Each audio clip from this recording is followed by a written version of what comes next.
वज़ीर-ए-आज़म की ज़ेर सदारत वफाकी काबीना का इजलास। Army chief general Syed Asim Munir को फील्ड मार्शल के अहदे पर तरक्की देने की मंजूरी दे दी गई है। Air chief marshal Zaheer Ahmad Babar Sidhu की मुद्दत मुलाजमत में तोसी का फैसला किया गया है। Air chief marshal Zaheer Ahmad Babar Sidhu की मुद्दत मुलाजमत पूरी होने पर उनकी खिदमात को जारी रखा जाएगा। हम खबर से आपको आगाह कर रहे हैं। वज़ीर-ए-आज़म की ज़ेर सदारत वफाकी काबीना का इजलास। Army chief general Syed Asim Munir को फील्ड मार्शल के अहदे पर तरक्की देने की मंजूरी दी गई है।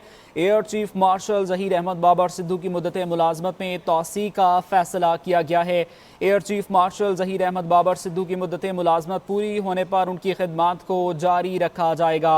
वज़ीर-ए-आज़म की ज़ेर सदारत वफाकी काबीना का इजलास और army chief general Syed Asim Munir को फील्ड मार्शल के अहदे पर तरक्की देने की मंजूरी दे दी गई है। Air chief marshal Zaheer Ahmad Babar Sidhu की मुद्दत मुलाजमत में तोसी का फैसला किया गया है।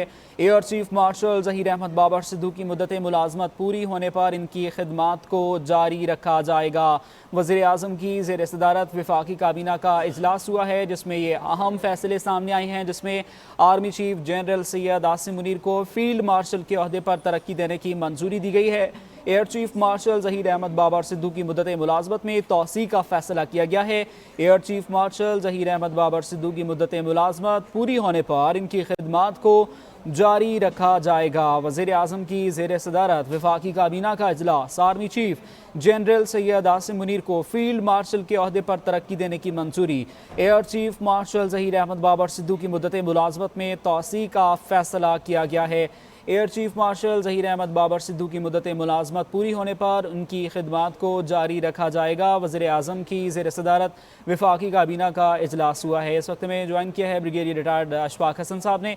बहुत शुक्रिया अशफाक हसन साहब। वज़ीर-ए-आज़म की ज़ेर सदारत वफाकी काबीना का इजलास हुआ, जिसमें ये अहम फैसला सामने आया कि army chief general Syed Asim Munir को फील्ड मार्शल के अहदे पर तरक्की दी गई है। जी थैंक यू वेरी मच। पूरी कौम की तवक्कुआत थी ये, और इसी तरह कौमी क़यादत की भी ये डिज़ायर थी, क्योंकि आर्मी चीफ ने और तमाम सिपा सालारों ने जो कौम और मुल्क की खिदमत की है और एक जो हिस्ट्री का रुख चेंज किया है इन्होंने, बल्कि मैं कहूँ कि वर्ल्ड ऑर्डर जो है उसको चेंज किया और जो रीजनल इक्वेशन है उसको भी ऑल्टर किया है। ये कोई छोटा काम नहीं है, बहुत बड़ा काम है। और जिस तरीके से उन्होंने मुदब्बराना तरीके से पाक फौज की क़यादत की और जिस तरह ब्रिलियंस उनके माइंडसेट से उन्होंने बहुत अच्छे फैसले किए, एक छोटी ताकत होने के बावजूद एक बहुत बड़ी ताकत को पहले ही राउंड में ग्राउंड जीरो कर दिया। तो मेरा ख्याल है कि वो बहुत कुछ डिजर्व करते थे। कौम की दुआएं, कौम की मोहब्बतें और मुल्क का प्यार तो उनके साथ है ही है। तो ये फील्ड मार्शल के होते पे वो बहुत डिजर्व करते थे और ये बड़ा अच्छा फैसला है कौम का और प्राइम मिनिस्टर का। इसे एक मैसेज भी अक्रॉस जाएगा कि वाकई हमारे सिपा सालारों ने बहुत अच्छा काम किया।